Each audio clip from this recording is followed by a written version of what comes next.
Hello, I'm Mr. Plow. Are you tired of having your hands cut off by snow blowers and the inevitable heart attacks that come with shoveling snow? Uh-huh. Then call Klondike 53226. Call now and receive a free t-shirt. Call Mr. Plow. That's my name. That name again is All right, Mr. everybody. Plow. Welcome to the 7-4 Notes on Polynomials.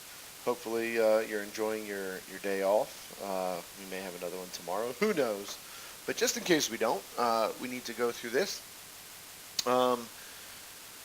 Yeah, we gotta understand some stuff about polynomials. We're gonna talk about the degree of polynomials and how to write polynomials in standard form today. Okay, so that's the big deal stuff for today. So first, let's start with a polynomial is a monomial, or the sum of monomials. Okay. If we have a binomial, that's the sum of two polynomials. A trinomial would be the sum of three polynomials. And anything after three we just refer to as a polynomial, and we could say like a polynomial with 4 terms or 5 terms, etc. So let's take a look right here at the example. So identifying them, determine whether each expression is a polynomial. If so, identify it as monomial, binomial, or trinomial. So we take a look right here. This has 2 terms, so yes, it's a polynomial. And then it's got 2 terms, so it's a binomial, right? Take a look at part B. It's just a real number, so it is a polynomial, and it has 1 term, so it's a monomial. Here, we end up 7a to the negative third is the equivalent to 7 over a to the third, right there.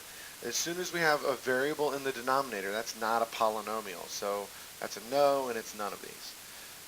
Number D. Letter D, we've been out of school so long I don't know letters and numbers. Right here, this is a polynomial. We need to check and see if we can combine some like terms, which right here we can, because we can combine those to 5x. We have 1, 2, and then 3 terms, so that's a trinomial. Okay? Go ahead and take a second, pause the video right here. Try 1a, b, c, and d on your own. When you unpause, we'll talk about the answers, okay? Go ahead and pause now. All right, you've unpaused. Let's take a look at 1a. 1a is a yes, and it's a yes, and it is a that's a monomial because just the 1 term. Okay, so yes, and that's monomial. 1b would be a yes. These 2 terms can be combined, so that's a yes, and it's a trinomial. 1c is a yes, and it's a binomial. 1d, because we have the negative exponent, we're going to end up with a variable in the denominator, so that's just a no. Okay, that's a no. Degrees of polynomials. So the degree is the sum of the exponents of all of its variables. A non-zero constant has a degree of 0, so just like 7. 0 has no degree. And then we have all these other terms. So 0 is just a constant. If it's 1, it's linear. 2 is quadratic. 3 is cubic. 4 is quartic. 5 is quintic. And anything 6 or more we just refer to as 6th degree, 7th degree, and so on. Okay. If you're asking, do you need to know these names? The answer is yes. So this might be a chart, you know, I've discouraged some of you from writing too many things down in the notes. This would be a good chart to write down. So if you want to pause the video here and get some, and take a second, copy that chart. So just looking at polynomials, if we want to find the degree of each, here we have 3a squared b cubed plus 6. So we have 2 plus 3 is 5. Okay, so that is a quintic polynomial. All right. Here, this is 3, and this is 6, and so this has. We just take the greatest one. We don't have to add. We don't have to add this one to this one. We're just looking for the term that has the greatest degree, and then that's the degree of the polynomial. So because this term, this middle term, has the greatest degree, its degree is the degree of the entire polynomial. Go ahead and second pause the video right here and tell me the degree of each of these. All right, you've unpaused. Right here, this is the 7th degree. The z has a degree of 1, the x has a degree of 1, and then 5, so that's the 7th degree. And 2b, This term has the greatest degree in its force, that is quartic. Okay, that is quartic. It's a quartic polynomial. Polynomials in standard form. The standard form of a polynomial, it's pretty simple actually. First we have the leading coefficient out front, then we have the greatest degree, and then we just work our way down, okay, from degree. So we will just rearrange things. The big thing here is to make sure you keep the signs in order. If you take a look at this first example, we have the 2, the 5, and the 1. So we're going to have to rearrange them so it goes 5, 2, 1. But the negative sign is attached to the 7. So you'll notice in our final answer it stays with it. In part B, we have this one, this one, this one, and this one. But we want to make sure that the negatives stay with the negatives. 5y was the only one that's positive, and you can see that in that one, the 5 is positive. It also asks you for the leading coefficient. The leading coefficient is just the number out front. Okay, so here the leading coefficient was 4. Here it was -2. Okay, so let's take a look here. Go ahead and rewrite these in standard form, and then tell me the leading coefficient. Go ahead and pause the video and do that now.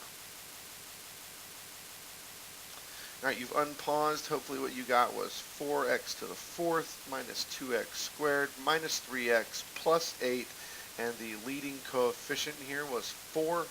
Hopefully over here you got negative 7y to the 6th plus 5y cubed minus 2y squared plus y plus 10, and the leading coefficient here was -7.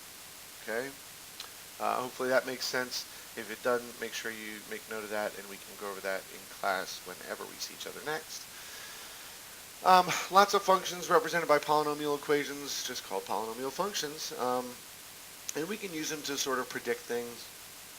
Here the example we have is from 2003 to 2009, the number of skateboards produced at a manufacturing plant was modeled by this polynomial function right here, where t is the number of years since, keyword, hello, keyword, since 2003, how many skateboards were produced in 2005. So from 2003 to 2005 was 2, so we're just literally plugging 2 in for t and simplifying. Not too difficult. If you could go ahead and do me a favor, pause right here, and then answer, oh, and sorry, we got 18, they didn't produce 18 skateboards, guys. Up here it said in thousands, so it was 18,000. Do me a favor and tell me how many were produced in 2008, and then predict, based on this trend, how many will be produced in 2018. Go ahead and pause the video and do that now. All right, you've unpaused. Hopefully you got something like that.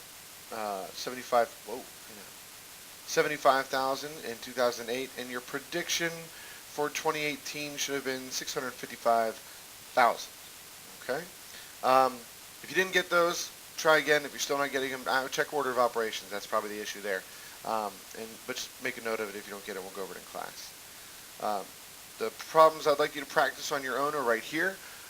There's 19 of them. If you want to do the odds and just, if you feel good about it, just do those odd problems and you'll probably be fine. If you feel like you need some more practice, go ahead and do the evens too. If you have any questions and we're still not in school for a little while and you want to tweet me or email me and ask me those, I'm happy to take questions online.